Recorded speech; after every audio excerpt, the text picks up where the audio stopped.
Continue from the previous video, we got the answer for this question, the clinic question. So we talk about here, you only have 1 out of 1,000 chance have the disease, but they have the false positive rate is 5%. So then we try to find out the chance for a person find to have positive result, actually have the disease. It's about less than 2%. It's really kind of very small, right? And also from our demo file, if we try to make this assumption and we have the sample size is 10,000, then you can see here about according to the test result, the test positive and with disease only 10 people, but no disease and test positive, that's a false positive, will be 500. So on the other hand, this situation, the test is not very efficient. Of course, the reason is, one of reason is the chance is very small. And we also have the false positive rate. So on the other hand here, later we will show you. So this example we say is, we don't know the person's symptoms or signs at all. So for example, like the COVID test, we will really hope is, when you want to go to the test, usually we have the symptoms. So that's why we want to see our test. Or like before you just travel from just came from the traveling. So maybe that will be more effectively to have your test, the result to show. Consider about this example that we will want to introduce you is another term we call subjective probabilities. What is the subjective probability? So what is subjective probabilities? So here's the definition. If a probability of an outcome is the frequency with which it will occur in the repeated trials, or the subjective degree of belief that it will or has occurred. So what does that mean? For example, when we try to see, every day we try to see the weather, especially now it's the winter time, then you will see, the weather, it will rain or not. So actually we try and error. From the past 100 days, we will observe the cloud situation. Then we will see if the cloud is big and thick, it will rain. It possibly will rain. So that's we have our trial and the belief is subjective. So why we use the subjective priors? Because we want to quantify our belief that is relevant to a decision. And also if the subject of your prediction was not selected randomly from the population. So that's very important here. Okay, so here is reflect to our clinic trial testing example. We test from random. All the sample, they don't have symptom or a sign.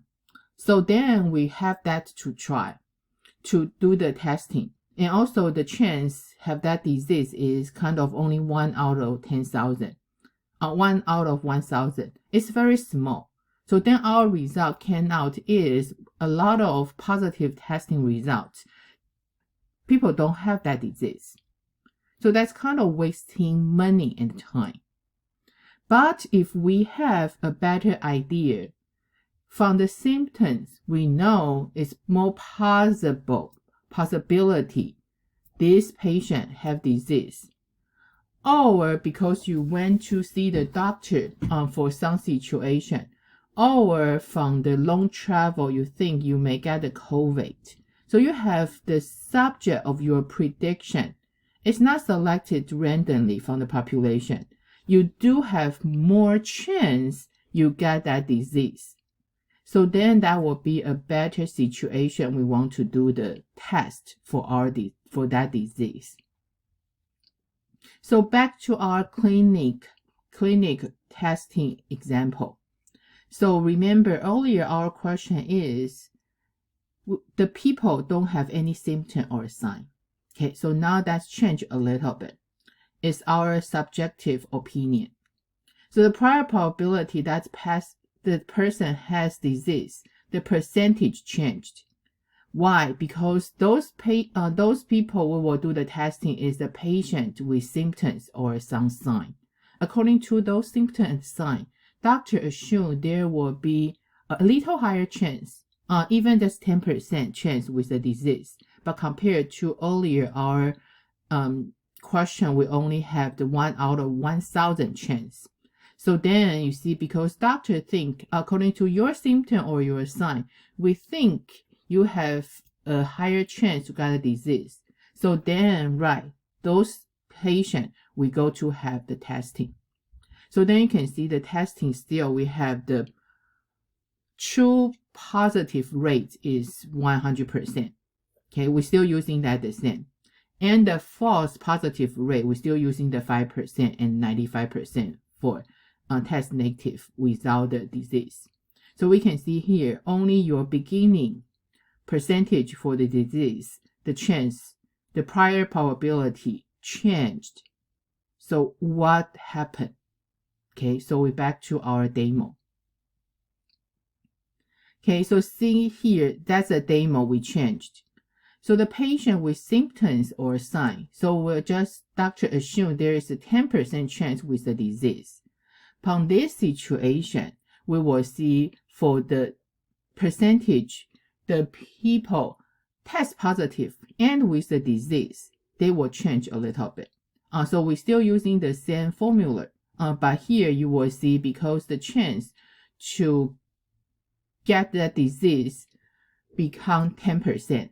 So then we times the true positive rate. Then we still divide by all the test positive rate. So here is true positive. That's the false positive. But no matter what, you can see here, if we test again, we run our result again, there will become almost 70% chance for the people test positive and with the disease. Okay, so you see, compared to earlier, you have less than 2% chance, but now they certainly jump to 70%. And also, if we want, we also can create a population. So here we still have our sample size is 10,000. So then you will see here, because the chance for people get disease is much higher. Okay, so then the test positive compared to the whole positive result, the chance is much higher. They are almost, see, they are more than 2/3. So again, you can see this example, we're just using the, because patient has a little symptoms, then the doctor assumed they have 10% chance got the disease. Then let's do another situation is, if the patient with serious symptoms and sign. So that's why the doctor think, 50% chance you will have that disease. Also the same thing you can see here, only the prior probability change for the person has the disease. Our true positive rate and the false positive rate, we still keep the same. Okay, so then we run that again. Okay, so you can see here, that's with serious symptoms.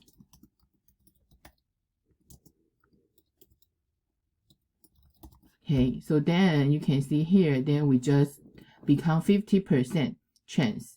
So then you still times the 1, the true positive rate. So our false positive rate still the same. Okay, so then you see, whoa, it's a jump to 95% chance. Okay, and also this 95% chance is really you test positive and you have that disease. Then we can also still using the table to see, we create a population, then we have 10,000 sample size. Also then you can see, since your the with the disease number is much higher.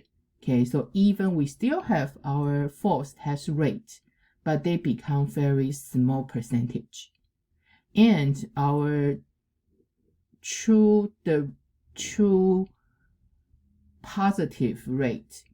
Okay, so then our, actually it's not true positive rate. Okay, the result is positive and the patient do have this disease, the percentage jump to the 95%. Okay, so you see, do you have any question on that? So this one is we call the subjective probability. Okay, so sometimes when we do our clinic testing, okay, so this one, honestly, we are not really want to do the random sampling unless we want to see the false positive rate. But one thing is, when we have our subjective probability, you see, because we need the, it costs a lot to do the testing. So we don't want to just do the randomly. So it's better if the patient have more symptoms or similar symptoms. So that's why the doctor think the chance the patient have that disease is a little higher. So the doctor suggests to have that testing. But if so, you can see they will just right away jump the test rate correctly much higher. Okay, so this one is our lecture 37. So that's our last lecture for this class.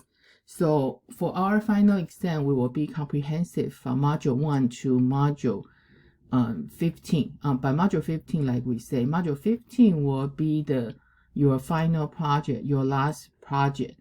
So then module 14, we have 2 case study. So lecture part, we only until this week, until lecture 13. So then go back to see here, right? So then you're reading. So the same thing for our final exam about your textbook will from chapter 1 to chapter 18. Okay, so that's our lecture 37.